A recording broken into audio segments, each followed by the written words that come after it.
Hot deal. They're cool.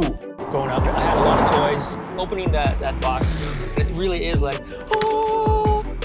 Everybody's first car is most likely a Hot Wheels. People that come up to me at conventions and say, hey, I can't afford the real sports car, but I have all the versions of this tiny car that's a Hot Wheels and all different colors, all different decos.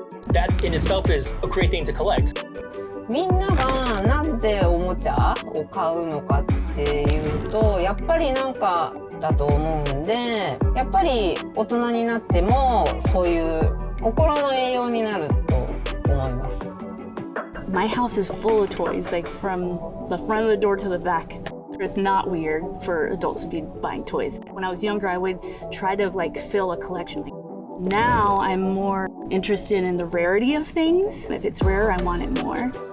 マテルとは何だろう、アメリカンカルチャー覚えてないんだよ。テレビで見てて、でまだ自分が英語は聞き取れてたんだけど話せない時期で、キーマンってすごく綺麗な英語を話すのよ。To me, he's like an English teacher.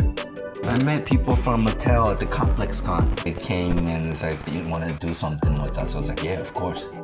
First, I started painting those, the cover art, and made a big ass sculpture. I wanted to make the sculpture really big, ridiculously big, so I could feel like a little kid again. Mattel collaborating with artists and different brands is a great thing.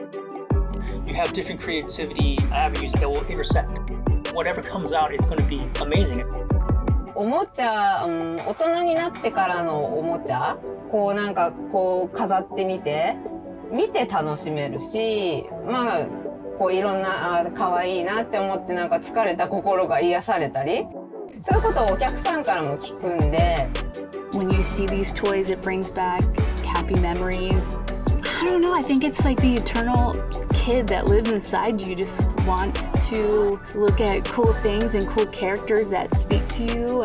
Looking back on the history of Mattel, it's just amazing that the brand like a Barbie is like since 1959, Hot Wheels since 1968. So these have been going on for 50, 60 years, and they're going to continue going on because kids these days are looking at Barbie, Hot Wheels, Master Universe. They're going to grow up, and some of them will never grow up. ずっとやっぱおもちゃ持ってるとやっぱその自分がずっと子供でいられる部分はあるじゃん。inner child ってやつ。いいよねおもちゃ。